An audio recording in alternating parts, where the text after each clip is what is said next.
Mildred's husband had a tradition. Every Saturday he used to play poker with his friends. This had been going on for many years, and Mildred was used to the weekly ritual. Vance, a student friend of her husband's, had a summer house in the suburbs. He used to invite Justin and a few other old college friends. The gathering was exclusively male, and it never occurred to Mildred to ask her husband to come with him. "You're my precious Mildred," Justin always said, kissing his wife before leaving. "Today I probably won't come home.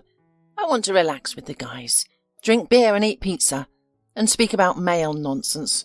You know, I can't drive drunk." "Yes, of course," Mildred nodded understandingly. "Stay at Vance's. I don't mind. Have a nice game and time." "And don't miss me, sweetheart," Justin added. "I've put some money on your card. Go have some fun. Go out with your friends. Buy yourself something nice or get a manicure or new hairstyle." With these words he left for the whole weekend. "That's how generous Justin is," Mildred always marvelled. "He always gives me extra money and insists I buy something for myself." However, Mildred had long since forgotten how to spend money on herself and didn't like shopping. Her whole life revolved around her family, her husband and her child. Her son was now grown up, living in another city and attending college. Mildred didn't understand the idea of buying something impractical yet beautiful. Spending a lot of money on a piece of clothing seemed wasteful to her. She wasn't interested in fashion, beauty salons, or plastic surgery. She preferred buying useful things for the house. Maybe a bread maker to pamper Justin with freshly baked bread at breakfast, or a new coffee machine. Justin loves good coffee. Or maybe a new couch for the living room. Their house was filled with all sorts of new appliances. The kitchen had a yogurt maker, an ice cream maker, a multi-cooker, an electric grill, and various mixers, shakers, and toasters. Mildred didn't buy semi-finished or frozen foods. She made her own meatballs, dumplings, mayonnaise, cottage cheese, and yogurt. She baked pies, cookies, and cakes, and canned pickles and jams. For fresh produce and meat, she went to the market. She never felt bad about spending money on these things, and did so with great pleasure. It was much more useful and enjoyable than buying an expensive set of underwear, like her friend Kimberly had boasted about a week ago. Kimberly was Mildred's only friend from childhood. In the past, Mildred had more friends, but after marriage and the birth of her child, they drifted apart. Only Kimberly remained in touch, though less frequently than before. Kimberly was the opposite of Mildred. By the time they were 40, their differences were quite obvious. Kimberly was tall, slender, and a striking blonde with bright makeup and provocative clothes. Mildred, on the other hand, was short, plain, and brown-haired, with dimples on her cheeks and no makeup. The only beauty routine she had was applying moisturizers at night. Kimberly had been married and divorced twice, and now she enjoyed meeting men on dating sites or in nightclubs. Mildred, however, was a homemaker whose interests didn't go beyond her apartment. Each friend thought the other's life was a nightmare, but they still met out of habit and kept an eye on each other. Each sincerely believed she was doing better than the other. As soon as the door closed behind Justin, Mildred quickly finished her household chores and thought about what to do for the weekend. Food's cooked for 2 days. The fridge has Justin's favourite, cake soaking in cream. He'll be so happy when he comes back. The rooms are clean and tidy. All the linen is washed, ironed, and hung in the dressing room. Should I go to the movies or the theatre? She lazily surfed the internet on her phone, checking today's play schedule. Finding nothing of interest, Mildred sighed in disappointment. Or maybe, she thought, I'm just too lazy to leave the cosy apartment in this damp, unpleasant autumn weather. Justin is having a good time with his friend. Maybe I'll just watch a movie or TV series at home. She searched popular movie sites for trending shows. She picked a few, but turned them off within 5 minutes. Either she had outgrown them, or the audience was too dumb for her liking. Well, what about reading a book? Mildred hadn't read anything more serious than cake recipes in years. Justin had a nice library in his study, so Mildred headed there. Her eyes swept over the numerous bookshelves. What should I read? Maybe some classics. I haven't read classics since high school. After some thought, Mildred pulled a volume of O. Henry's short stories from the top shelf and sat down in her husband's chair. She used to like O. Henry very much, but now, after reading a couple of stories, she found herself thinking about other things. For example, she pondered whether to have tea and a sandwich. She had just salted a nice piece of lard with garlic the day before. Her stomach rumbled treacherously.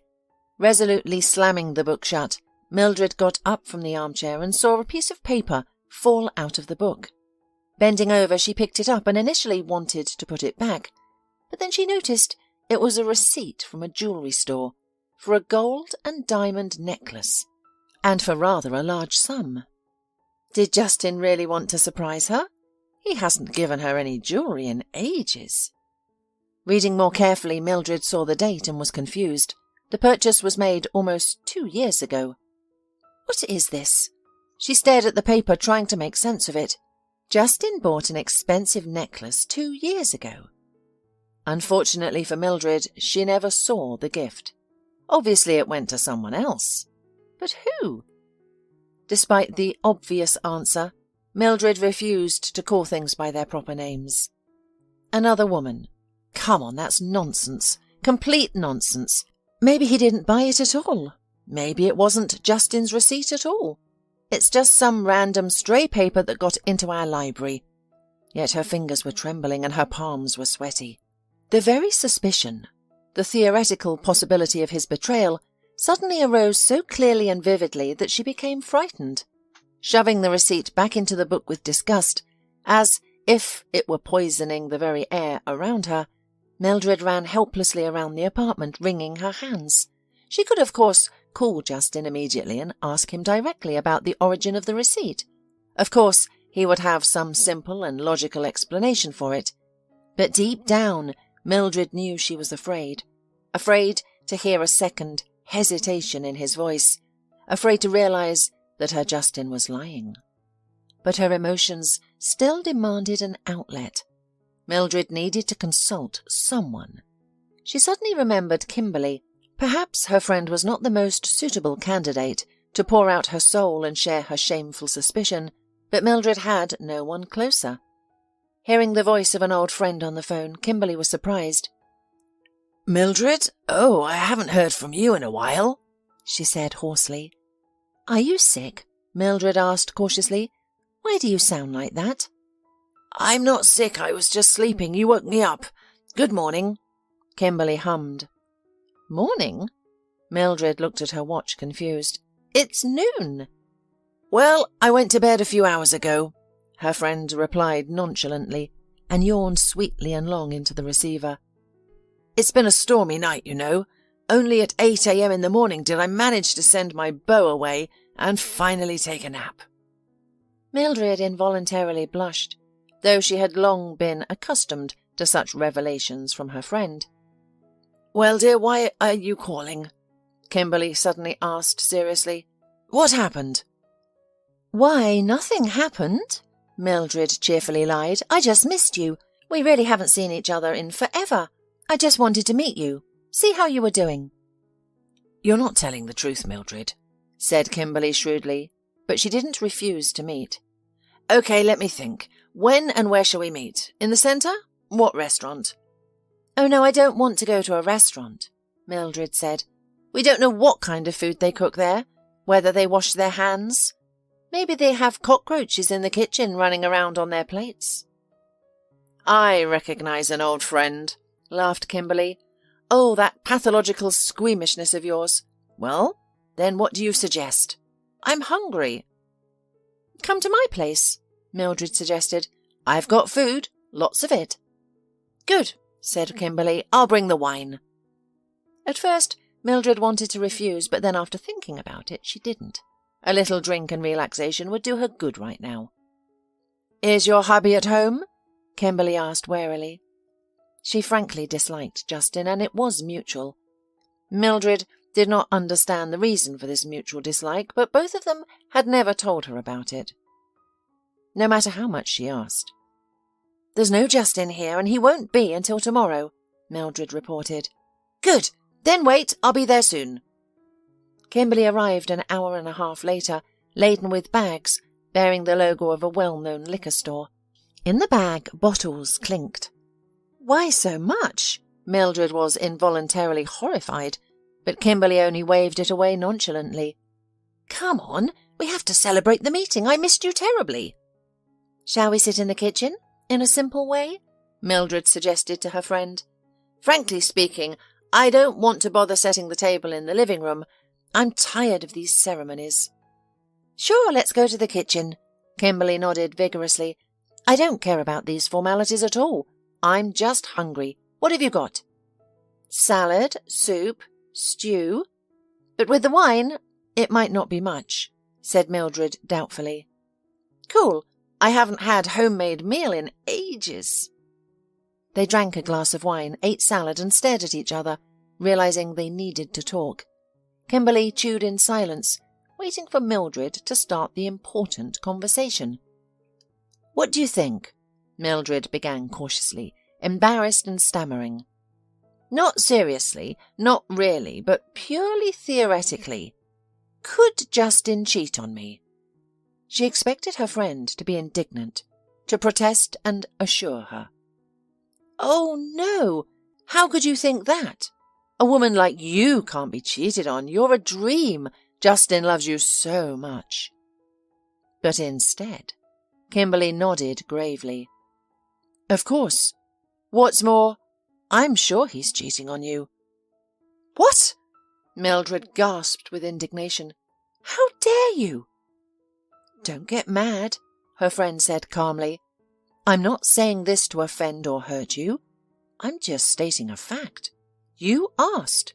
I gave you an honest answer. Fact?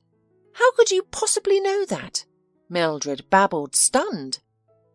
I just know this type of man very well, Kimberly said, looking at Mildred with undisguised sympathy. He can't help but chase after some new skirt. My Justin is not like that, gasped Mildred.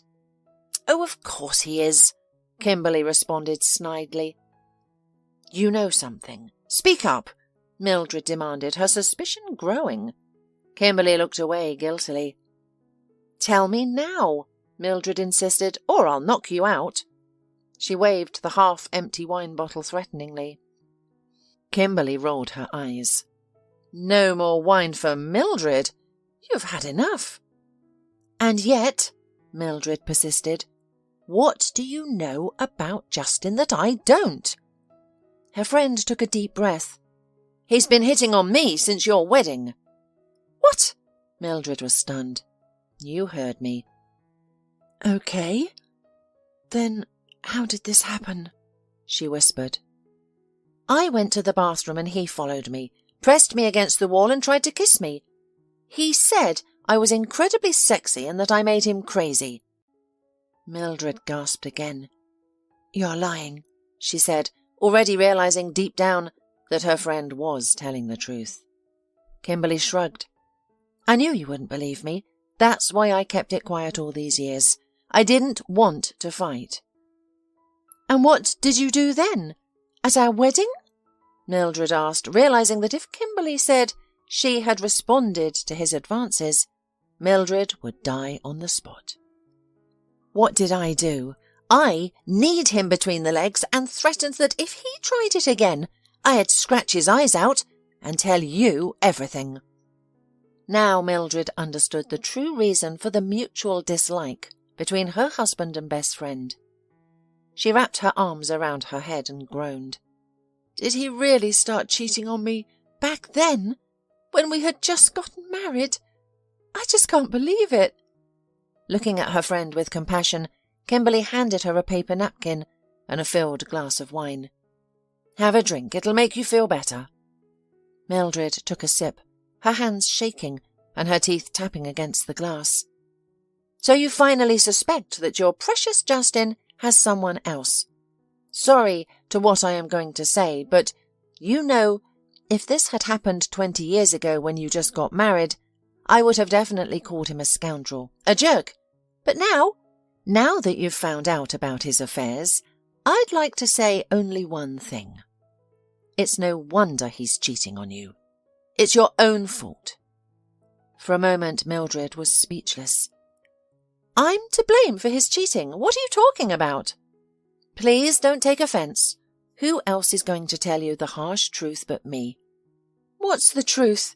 Don't drag it out, Mildred pleaded. Kimberly took a deep breath. Darling, have you seen yourself in the mirror lately? What do you mean? Mildred was confused. Well, your husband is a hunter by nature. He goes after everything bright, spectacular, and unattainable. And you've turned into a real simpleton. These words felt like slaps, and Mildred could feel red spots appearing on her cheeks. Really, you've stopped looking after yourself. Don't you notice it? Your main trump cards used to be youth and lightness. You were beautiful, slim, with a nice figure. And now? Do you do any sports? You don't have to go to the gym, but at least do some exercises at home.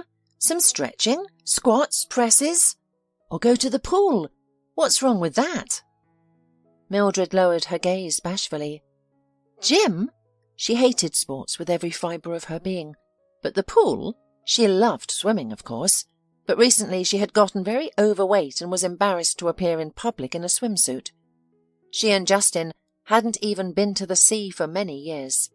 Not because they couldn't afford it, but because she didn't want to show her body on the beach. And anyway, why do stretching or squats when you can cozy up on the couch, pour yourself a cup of tea, and eat a delicious muffin or cake, which she baked with such love and care? All your interests are fixated solely on the house, husband and son. You've even stopped getting your nails done. Kimberly shook her head disapprovingly, looking at Mildred's unkempt hands. I'm running around the house, Mildred mumbled confusedly and guiltily. Long nails get in the way. Well, why do they have to be long? The main thing is that they look beautiful. Kimberly shook her head reproachfully. Go to the mirror and look at yourself with a fresh, impartial look. Is there anything there to catch your eye? Mildred blushed. You don't put on makeup, Kimberly continued. You don't pluck your eyebrows. Your hair, too, is in some old-fashioned bun. You have such beautiful hair. It's in the way, Mildred mumbled again, but Kimberly interrupted her angrily. In the way of working like a damned woman? You're not a human being. You're just some robot housewife. Justin likes it cosy and warm and smelling like delicious food at home. Mildred made one last attempt. Kimberly looked at her pitifully. Your Justin likes it when there's a beautiful, attractive and sexy woman next to him, not an overweight lady smelling of soup and cutlets, whose main interests are running to the market for meat and making dumplings, she said mercilessly. Mildred couldn't help herself and cried. What am I to do? She sobbed. I can never be as you say, bold, beautiful, defiant and sexy. Oh, come on. Kimberly came to her senses and hugged her friend, comforting her. It's not such an unfathomable science. You can do anything if you'd like to. I'll give you the phone number of my beautician, stylist, manicurist, and plastic surgeon. Mildred's shock even stopped her crying, and gave a loud hiccup. A plastic surgeon? Why? Kimberly waved her hands. Time is passing, and unfortunately, we are not getting any younger. Young, slender girls are stepping on our heels. We have to keep ourselves toned. You too? Mildred asked incredulously, giving her friend a finicky look. Kimberly laughed mirthlessly. What did you think, dear? Actually, you and I are both in our 40s. Yeah, but you're always beautiful, Mildred mumbled in shock, looking at her friend. Her firm, tanned skin, the precise line of her cheekbone, chin, slim waist and long legs. It's not natural. Naive you are. Kimberly even laughed at her naivety. All this is the achievement of modern plastic surgery and cosmetology. Anyway, here you go. She rummaged in her purse and handed Mildred a business card. These are the contacts of my plastic surgeon. By the way, he's a great guy. He and I once had a stormy romance." She grinned meaningfully. Mildred obediently put the card in her purse, but deep down she was sure that she would never call the number. It's one thing to go to the hairdresser or stylist, make beautiful nails, makeup, but lie down under the surgeon's knife? No way! No man in the world is worth such sacrifices. The next morning, Justin sent a message informing his wife that he would be staying at his friend's country house until evening. Mildred did not object, briefly answering, "All right." Frankly speaking, she was even glad he had written instead of calling. She was absolutely not ready to hear his voice now. Mildred was afraid she would give herself away, start expressing her claims and suspicions, which was not in her plans so far. The fact that Justin decided to stay longer at his friend's was even to her advantage. She couldn't get yesterday's conversation with Kimberly out of her head, and Mildred was determined to change her own life and change herself. Really, it's time to remember that I am a woman and take care of myself. She decided to start small. She called the beauty salon recommended by her friend and was pleased to learn that she was lucky. One of the masters just had a window between clients. "Come by 12 o'clock, she was told. "Just please don't be late." Mildred entered the salon with mixed feelings of embarrassment, delight and fear. Looking at her reflection in the huge, almost full-wall mirror, she realized for the first time how right Kimberly was. Now, looking at herself in bright daylight in all her glory, or rather unadorned, she felt like an imposter, an ugly woman who unceremoniously invaded someone else's realm of femininity and beauty. It seemed to her that everyone was about to start laughing loudly and pointing fingers at her. Look at that woman! Does she really believe she can make a difference? Mildred paused in indecision, mentally prepared to flee, but fortunately at that moment one of the hairdressers noticed her. "It was you who called this morning, wasn't it?" She smiled welcomingly. Mildred nodded bashfully. "Come in." She waved her hand, pointing in the direction. And in a few moments Mildred found herself in the chair. In one swift movement, the hairdresser undid her hair and whistled delightedly. Her hair was indeed Mildred's pride, or rather it had been once. Now she always put it up in a bundle or a braid, not letting that silky brown wealth spill freely over her back and shoulders. "What are you going to do?" the girl inquired of her. "Shall we trim the tips, freshen up the colour, style it, perm it?" Mildred squeezed her eyes shut, as if she was going to jump into the river from a steep cliff, and blurted out before she could change her mind. "Cut, as short as possible. I want a bob and blonde hair." Drastically. The hairdresser clucked his tongue. "And don't you feel sorry for your hair?" Of course, Mildred felt sorry for her hair, but it wasn't just a haircut for her. It was a symbol of her renewal. It was critical for her to do something radical with herself, something completely unlike her before. "I'm tired of it," she confided to the girl. "It makes my head ache, takes a long time to wash, and is a real nuisance at home." "I see," the master nodded agreeably. "Well, a bob is a bob. I think it will suit you. You've got the right face shape, and the new haircut will emphasize it." Hearing these words, Mildred even puffed up a little and cheered up. It's not all bad, it turns out. She has the right oval face. Who'd have thought? "I wouldn't recommend pure blonde," the master said softly. "I suggest doing complex colouring. For example, balayage or ombre. Do as you see fit." Mildred waved her hand. "I trust you completely." "Only it'll take a long time," the girl warned. "That's okay, I'm in no hurry," Mildred retorted, mentally glad that Justin wouldn't be back until the evening. Now she would have enough time for herself. Of course, it wasn't as easy to say as it was to do. When Mildred saw her heavy braid fall to the floor, she covered her eyes for a moment, fighting the tears that suddenly came. She remembered how much Justin loved her hair, how he had always unbraided it before going to bed. running the smooth, silky strands between his fingers. Had he ever really loved her? Now Mildred doubted it. However, she clearly remembered the moment when Justin had pushed her femininity to the margins. It happened shortly after the birth of their son Arthur. Mildred had been thrilled at that time with the way Justin had rejoiced at the arrival of their son, literally to the point of tears. When Mildred and the baby were discharged from the hospital, he met them with balloons and a huge bouquet of red roses. "Thank you for our son, darling," he whispered to his wife, kissing her. Mildred awkwardly smiled. She had gained a lot of weight during pregnancy. Even after giving birth, the situation didn't improve much, and Mildred felt too clumsy. "I'll go on a diet," she timidly told her husband, with an adoring look in her favourite eyes. "I'll get back into my old shape rapidly. You'll see."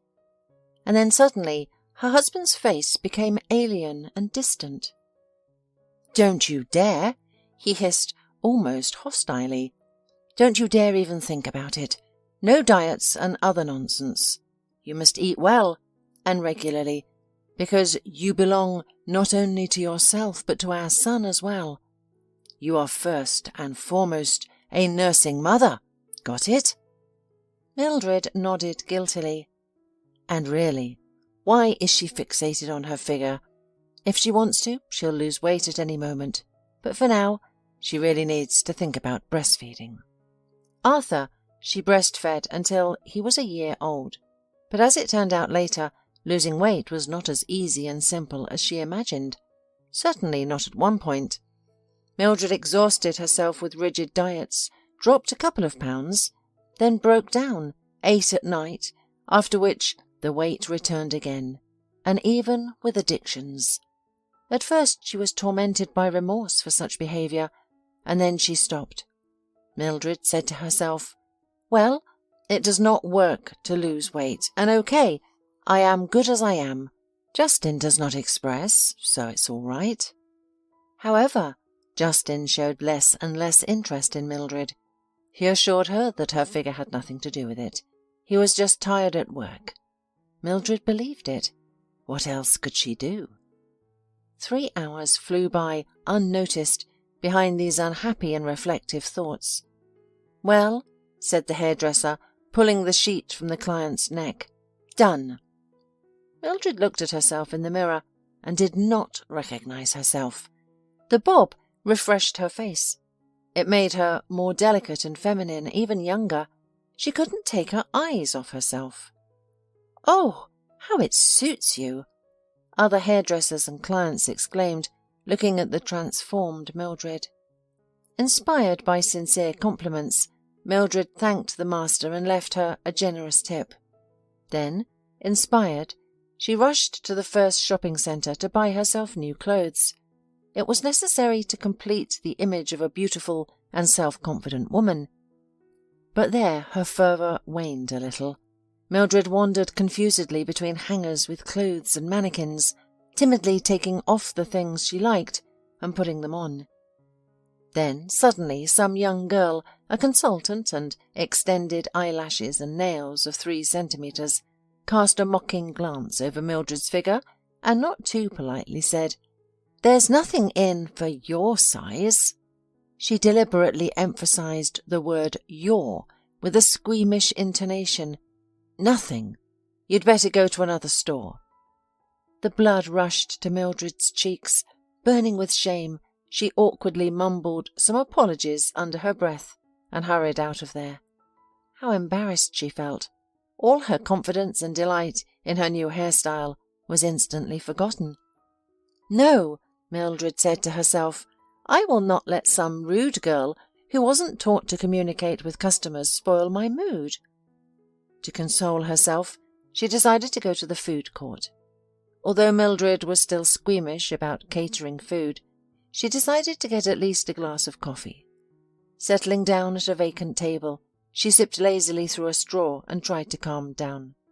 Suddenly, her gaze, wandering aimlessly around the food court, lingered on one paddling and noisy family. It was a husband and wife and 2 restless children. Looking closer, Mildred was amazed to recognize Vance in the man. Yes, the same Vance to whose summer house Justin had gone yesterday. So, they have already returned to the city? It's strange that Justin didn't call me. Feeling some kind of confusion and anxiety, Mildred stood up and walked over to their table. "Hello, Vance," she greeted her husband's friend. "Mildred, what a surprise to see you here. How are you? How's Justin?" The woman blinked confusedly. "But why do you ask how Justin is? You just broke up with him, didn't you?" Now Vance stared at her in genuine amazement and echoed, "What do you mean?" "Well, he's been with you since yesterday, hasn't he? He's been in your summer house playing poker game, just like a week ago. He goes to you every weekend." Mildred began uncertainly, already subconsciously regretting starting this conversation and feeling like a complete fool. Vance's wife rounded her eyes in amazement. "To the summer house? What are you talking about? Vance?" She turned to her husband, then to Mildred and explained, "You see, our house has been under renovation for 6 months. We can't get it finished." "Oh, yes, the summer house." Vance tapped himself on the forehead, pretending to just remember. "Of course, that's how we go with him. We went to a neighbour, Tom. He lives across the fence from us and always invites us over." "What Tom?" His wife frowned. Vance stealthily stepped on her foot under the table, ordering her to shut up. But Mildred still noticed this elusive movement. Vance's wife changed her face and smiled forcefully. "Ah, yes, Tom. Yes, sometimes you and your friends go to see him." But Mildred wasn't fooled. She had already realized that Justin had lied to her about Vance's bathhouse, and now he was just clumsily trying to protect his friend, and his wife was playing along. How stupid, silly, and disgusting. "All right," she said dryly. "Since Justin is already back, I'll go home too." As she left the food court, Mildred couldn't help but look back. Vance had taken out his cell phone and, putting the receiver to his ear, was trying to call someone. Mildred even grinned, knowing he was calling her husband to warn him. She came home with a heavy heart. As soon as she opened the door, she felt Justin was home too. He came quickly. He must have been in town with his mistress, and when Vance called, he rushed home. "Mildred!" Justin falsely rejoiced, clutching her in his arms. "I missed you so much." Mildred set her bag on the pouf and began to remove her shoes leisurely. She didn't respond to the hug, choked with anger and resentment, and she couldn't explain her suspicions directly either. They had lived together for so many years, and if she had said those terrible words now, there would be no going back. Their lives would change forever, and she was afraid to take that decisive step. "How was the game?" she asked in a sultry tone, though a hurricane of emotions raged inside her. "All right," said Justin quickly. "I thought I'd win. I had a full house, but that damn Tom, Vance's neighbour, ruined everything. He had a straight flush." "It's a pity," Mildred said. "I met Vance at the mall. He told me." "Oh, really?" Justin was naively surprised, as if hearing about it for the first time. "Wow, what a coincidence. So he's already in town? He got a flat tire on the road, so I just got here." "I see," Mildred nodded. The calmness of her voice deceived Justin. He thought the danger was over, and his wife suspected nothing. "How are you here without me, Mildred?" he said. "Did you miss me? What have you been doing?" "Well, what could I have been doing?" Mildred replied evasively. "I've been doing chores." Justin didn't say anything about her new hairstyle or hair colour. He didn't seem to notice the changes in Mildred. She had become so ordinary and familiar to him that he stopped looking at her. Mildred decided not to say anything either. "Do we have anything to eat, Mildred?" asked Justin sweetly, having completely calmed down. I'm terribly hungry. I've missed your food. No one else in the world cooks as deliciously as you do." Then everything spun, twirled, and went as usual. Mildred heated up Justin's dinner, fed him, habitually giving him the tastiest pieces, and he ate with great pleasure, praising her culinary talent. Perhaps that was the only thing Justin still admired in her, her ability to cook deliciously and in various ways. For a moment, it even seemed to Mildred that nothing had happened. Peace and love reigned in their family, just as it had 2 days ago, and nothing could shake her confidence.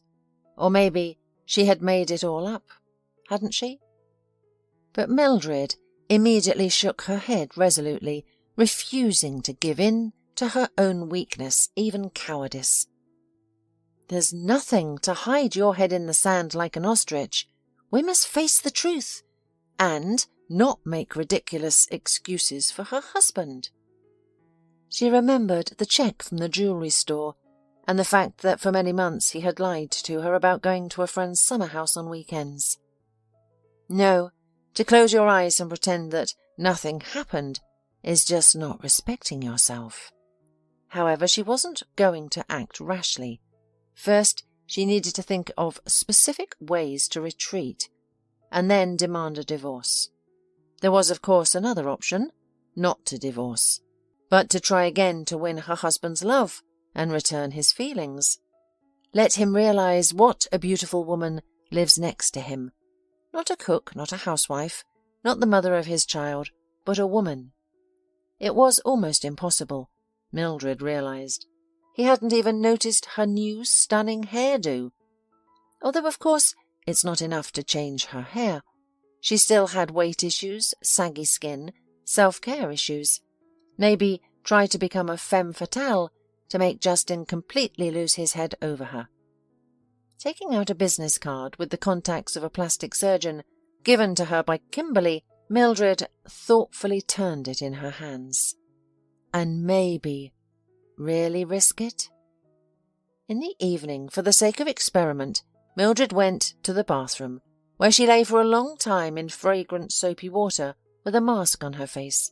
Then she diligently scrubbed her whole body with honey scrub, making her skin smooth, fragrant and golden, and then applied a moisturizing Korean cream.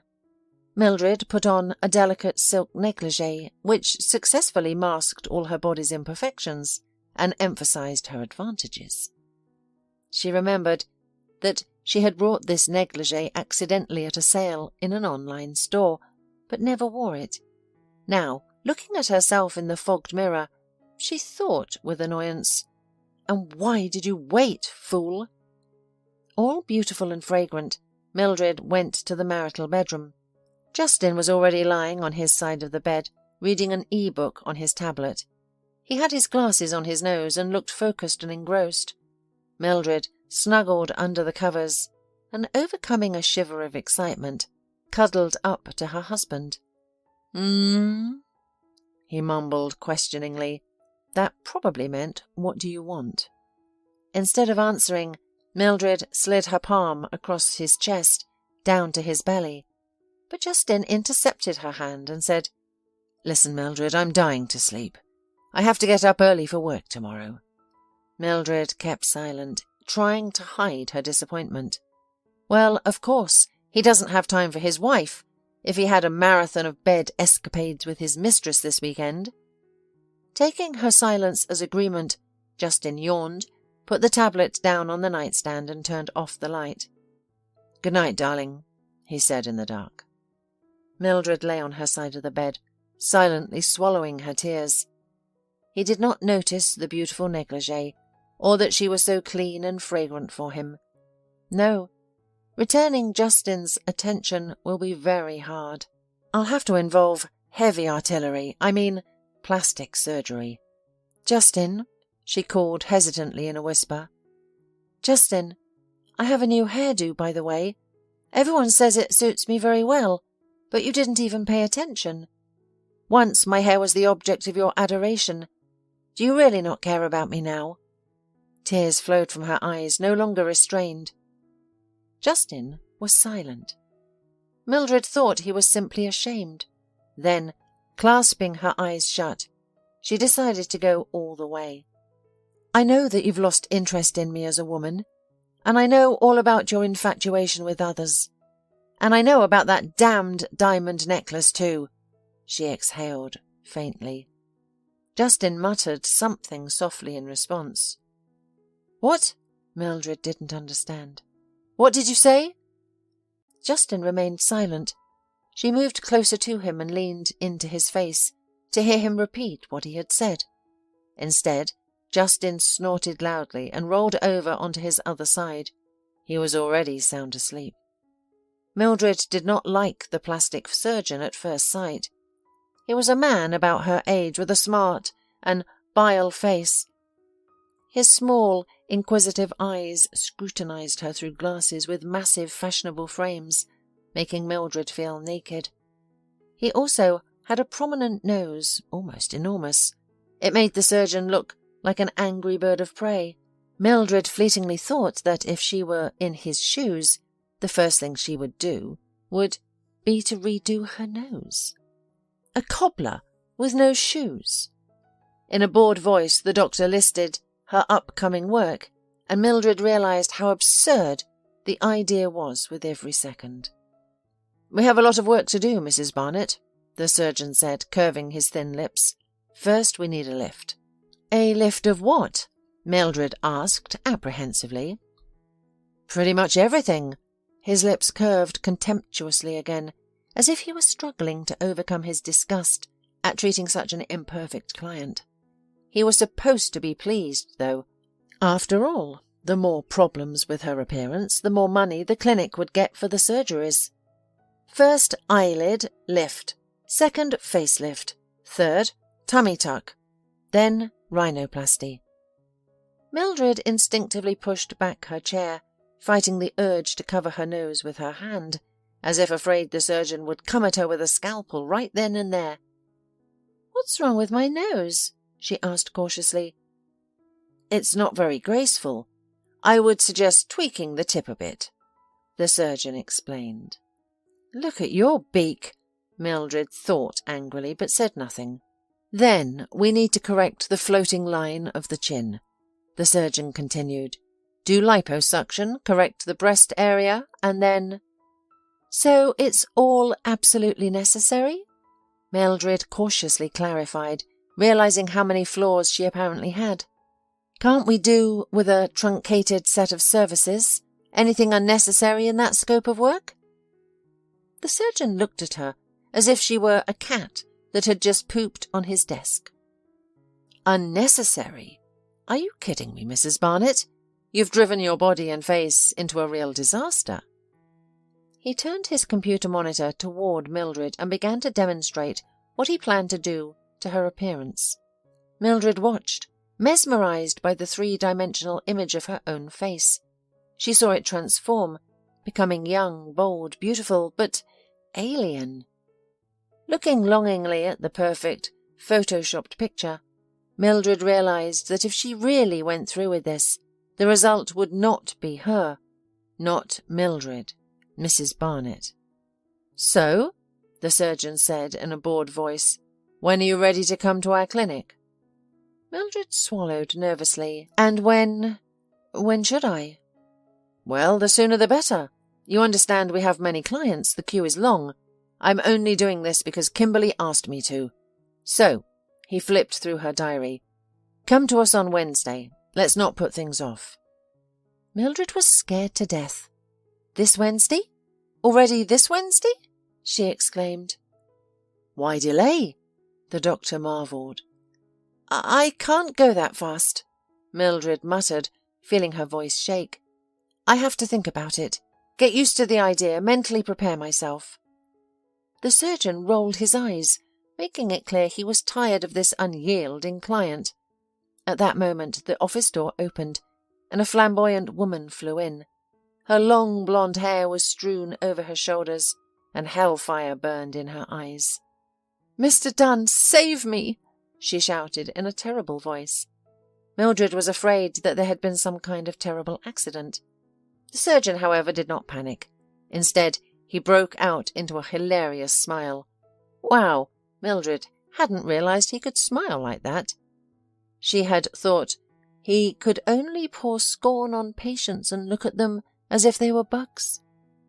My darling, he exclaimed in a sweet voice. What brings you here? It's been a long time since I've seen you. True, I'm a little busy now.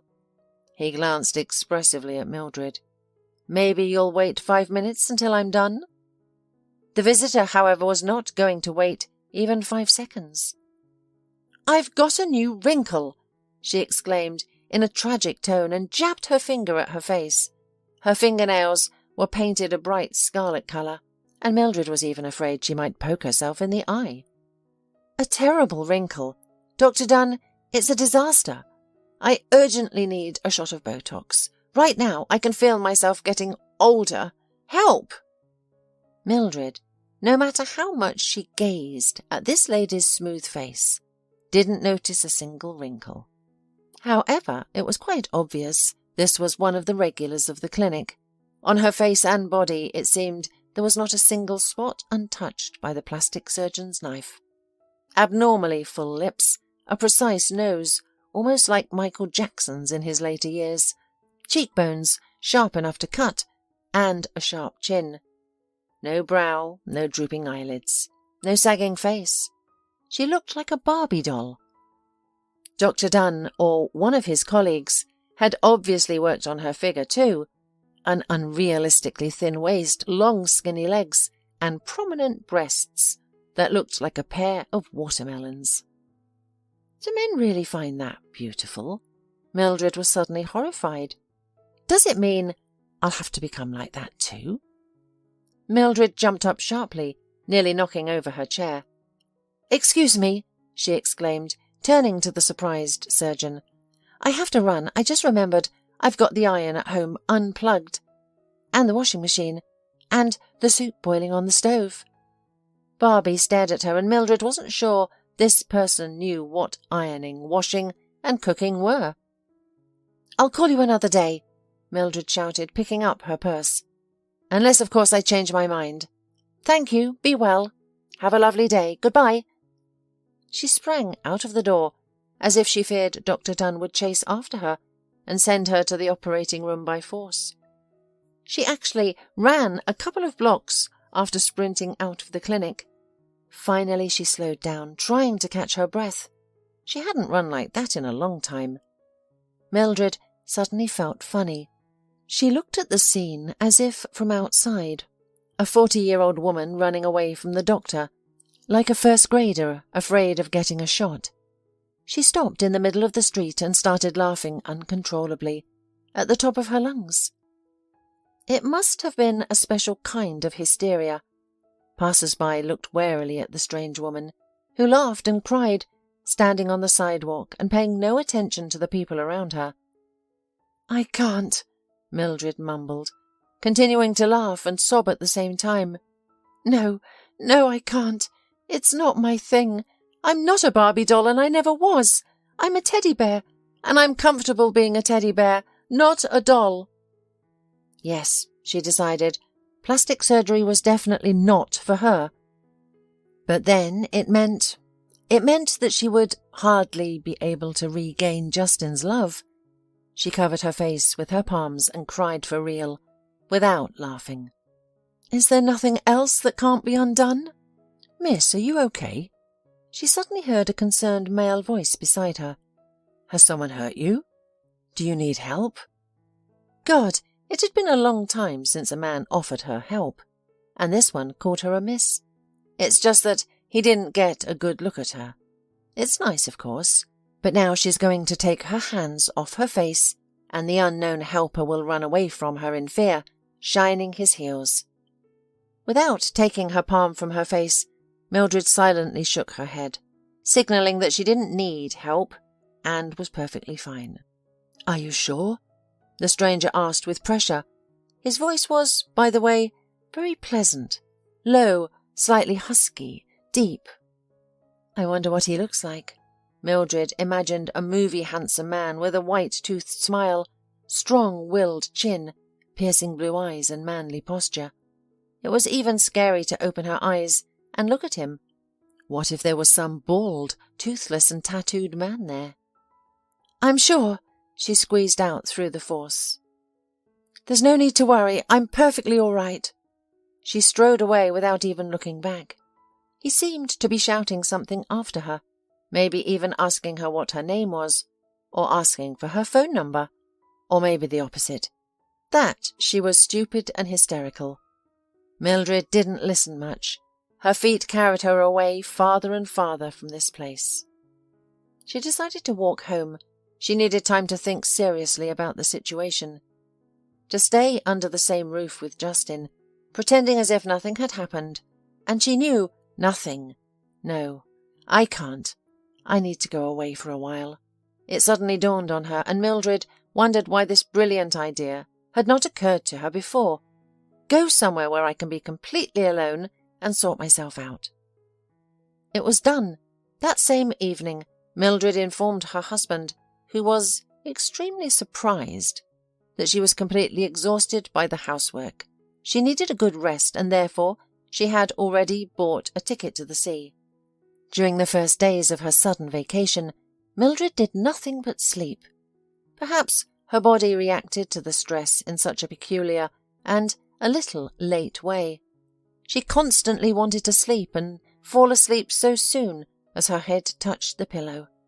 Or maybe it was the fresh sea air that was coming into the room through the open window. Or maybe it was just that she was finally able to truly relax at last. She no longer had to think about what to prepare for breakfast, lunch and dinner for her beloved Justin. It was not necessary to care about cleaning the apartment, about the timely start of the dishwasher, washing machine, ironing. She did not have to stress about anything. She was not responsible for anyone, and she was free as a bird. Mildred purposely rented not a hotel room but an apartment. She did not trust catering establishments and preferred to eat food cooked with her own hands, so the kitchen came in very handy. However, it turned out that cooking for herself alone was not so interesting.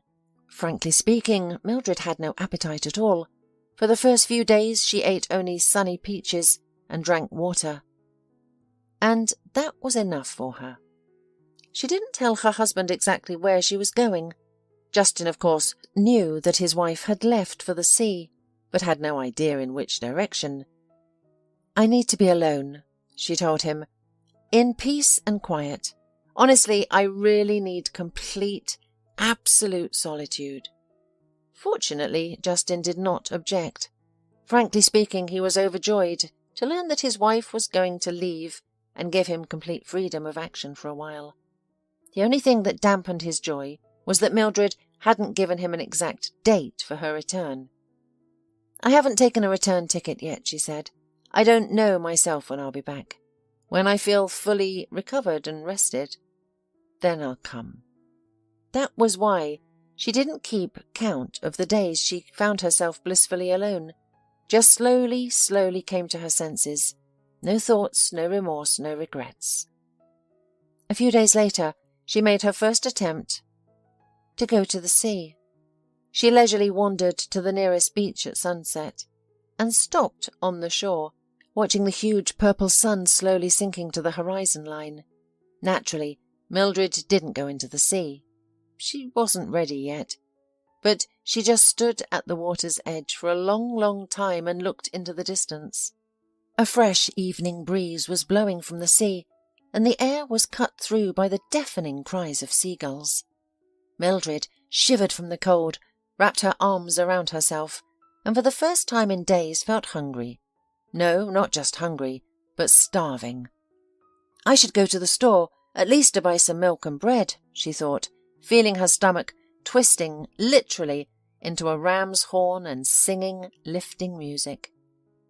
"And tomorrow morning I'll go to the local market, buy fresh vegetables, fruit, fish, cheese, and cook something for myself." She was about to rush to the nearest store when suddenly a soft male voice sounded behind her shoulder. "Do you like to watch sunsets on the shore?" Mildred mentally aghast.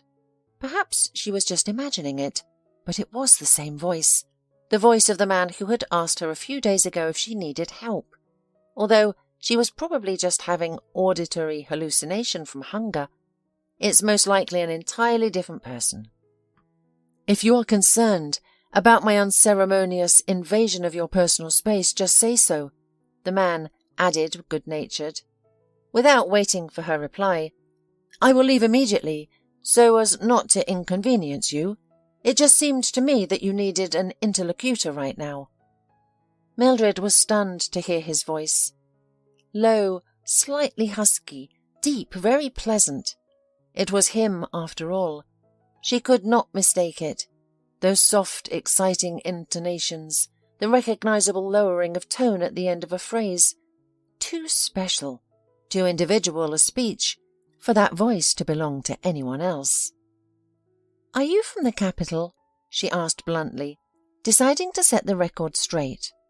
"From there, yes." The interlocutor was surprised. "Why, is it so obvious?" "How did you determine that?" "Accent?" he asked.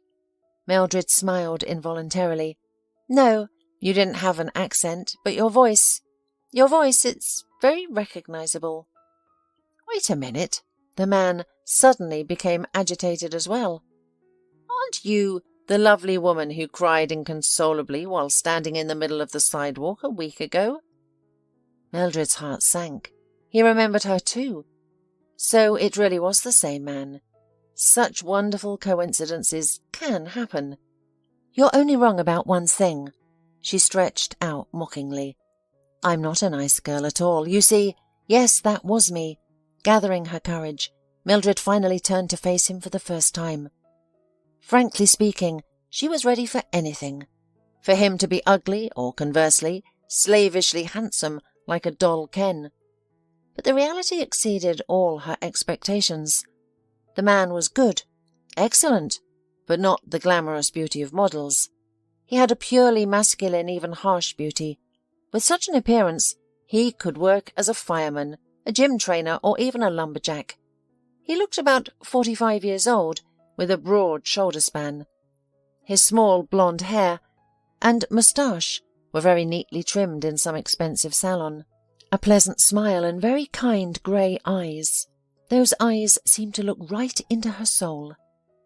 "And in my opinion, I was absolutely right," smiled the man. "Last time, you never gave me the opportunity to look at you more closely, but now, finally, I can say with all responsibility, you really are a very sweet and incredibly beautiful woman." Mildred's cheeks flushed with a traitorous blush. God, even if he's lying, it's so nice to hear it. She hadn't been complimented by a man in ages. Justin mostly praised her cooking, and the nasty plastic surgeon Dr. Dunn stomped on her self-esteem, saying that there was nothing beautiful or even pretty about her, so he would have to redo everything. "You are amusingly hovering over my every sentence." The man laughed. "Don't worry, I won't give you a D for a wrong answer." Mildred relaxed a little and smiled too. "I'm sorry," she said. "I'm probably just not used to dealing with men." The interlocutor's bushy eyebrows flew upwards. "So where have you spent the last few years? In a convent?" "Worse." Mildred shook her head. "Married." The news that she was married visibly upset the man. "Well," he complained, "why are all the most beautiful women always married? Why am I so unlucky?" "Are you not married?" Mildred was surprised. "Alas, no." "Then there's something wrong with you," she chided him. He shook his head gravely. "No, it's just that I've been unlucky to meet the one and only, that's all." "Speaking of which, why don't we get to know each other already? Since we're talking anyway, my name is Rob." "Oh, may I call you Robbie?" Mildred asked playfully, realizing she was flirting. In the most blatant way, flirting with a man she was seeing for almost the first time in her life. "You better not." Rob shook his head. "That's what my grandmother used to call me, and when I hear this form of my name I immediately remember the milk soup that she used to feed me, which I still hate." Mildred couldn't help but laugh out loud. "By the way," she said instructively, "milk soup can be made so delicious that you can be dragged by the ears. You just need to add, in addition to sugar, a little more salt, coconut shavings, cream and raisins." Rob looked at Mildred even more interested. "Maybe at least you'll tell me your name," he suggested. "I've already introduced myself." "Oh, yes, of course," Mildred interrupted. "I'm sorry. My name is Mildred." "I suggest we seal our acquaintance with a joint dinner at a restaurant," Rob proposed. Mildred was embarrassed. "What's wrong?" he asked understandingly. "Am I too assertive?" "Don't think badly, Mildred. I'm not going to hit on you. A married woman is sacred to me. It's really just going to be dinner." "That's not the point," she said quietly. "You see, I have this oddity. You might say my own personal obsession. I can't eat in restaurants, cafes or canteens. In short, in public places," she blurted out. Rob whistled in amazement. "Wow! Even like that? Well, that's a pity. Alas, I'm not from here. I came for a vacation, and so, honestly, I would invite you to visit and feed you something prepared by my own hand. I'm not from around here either, but I'm renting an apartment with a kitchen. Would you like me to cook something for you and invite you to visit? There is also a very cosy terrace where I usually have breakfast, lunch and dinner." Before she finished her sentence, Mildred was horrified. What's he talking about? She's literally imposing on a man she barely knows. But Rob smiled gently. "So, I invited you, and you're going to feed me. It's unfair." Mildred became despondent, thinking that this was the final refusal. But Rob continued, slyly looking at her. "Although there is another option. I buy all the necessary products for dinner. You write me a list, and you, Mildred, will cook and feed me." She felt her lips stretch into a wide, satisfied smile. "All right, but let's not do it today, but tomorrow," she suggested, surprised at her own boldness. Fresh food of good quality is better to take at the market, and now, alas, it is already closed. Rob instantly realized what she was getting at. "Okay, tomorrow morning you give me a list of things to buy, and in the evening I'll come to your place for dinner." "Can I go to the market with you?" Mildred asked. "Well, to choose exactly what I need. Men don't usually know much about it." "With pleasure," nodded Rob.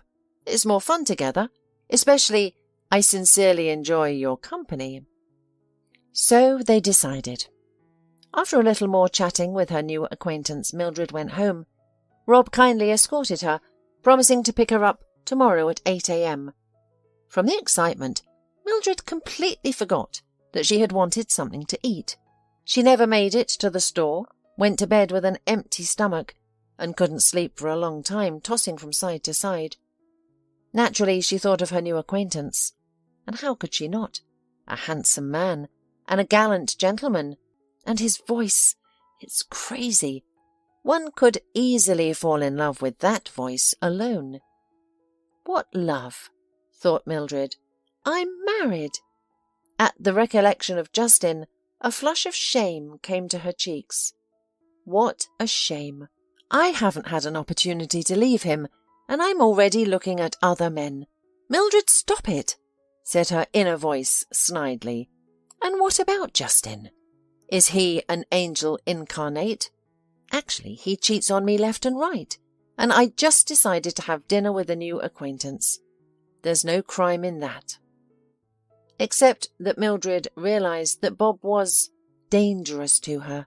Dangerous in the sense that he was the first person in the last 20 years that she liked as a man. Before that, only her husband had existed for Mildred. I wonder what I should wear to the market tomorrow, so Rob doesn't think I'm dressed up especially for him, but while he likes it. Mildred was as nervous as a high school girl on a first date, but the excitement was pleasant. Finally, she fell into a sound, healthy sleep. Mildred remembered the next day as one of the best days of her life.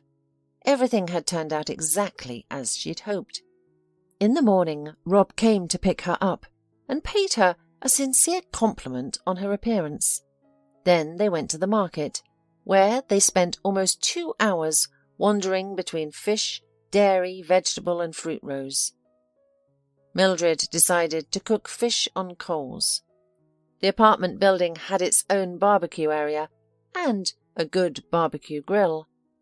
The main secret, tender, melting-in-the-mouth juicy fish, was in the marinade. At first, Rob still tried to participate in the process, watching with what knowledge she was choosing products, pricing and bargaining, but then just waved his hand and gave up, completely trusting Mildred. His mission was only to count out the money and carry the purses for her.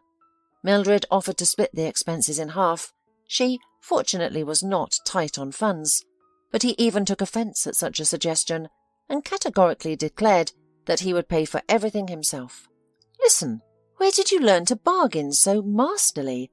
marvelled Rob, after the black-eyed, mustachioed salesman ran out from behind the counter 3 times, grabbed Mildred's sleeve, begged her to come back, kissed her hands, and finally halved the price of the freshest fish. Mildred shrugged and smiled coquettishly. "Nowhere. I guess it's my innate talent." Finally, having loaded Rob with bags and packages, Mildred graciously acknowledged that this was the end of it. "Well then," she said as she said goodbye to Rob outside her house, "now please leave me until tonight. I will marinate the fish, make salads and dessert. All that will be left for you to do is help me with the barbecue." "I'm already drooling." Rob winked at her and smiled. "See you tonight, Mildred." For dinner, Rob Prince had a bottle of good local wine. The evening passed splendidly. They, amicably in 4 hands, fried fish on the grill and quickly set the table. "Mildred, you're just a magician," Rob said seriously, having finished everything on his plate and asking for more several times. The woman even blushed. "And you know what?" Rob said to her suddenly. "I want to propose to you." But I'm married." Mildred was frightened. "It's a bit too sudden." "Not a marriage proposal, but a business proposal." Rob laughed, and Mildred felt like a complete fool. However, Rob immediately gallantly added, "Although if you were free, I swear I would have made marriage proposal immediately. It's a sin to miss such a beautiful and talented woman." Mildred was embarrassed and reminded, "So what's the business proposition?" "You see, I have my own radio station." "What?" Mildred was surprised. "I own a radio company. I started out as a regular announcer and gradually moved up the ranks. I still do some broadcasts now and then, just for old time's sake." "An announcer? Well, of course, an announcer. What else can you do with such an enchanting voice?" "Well," Rob continued, "I've had a cooking program in mind for a long time, but the project stalled because I can't find a suitable host." "Why, I thought many people wanted to work in radio."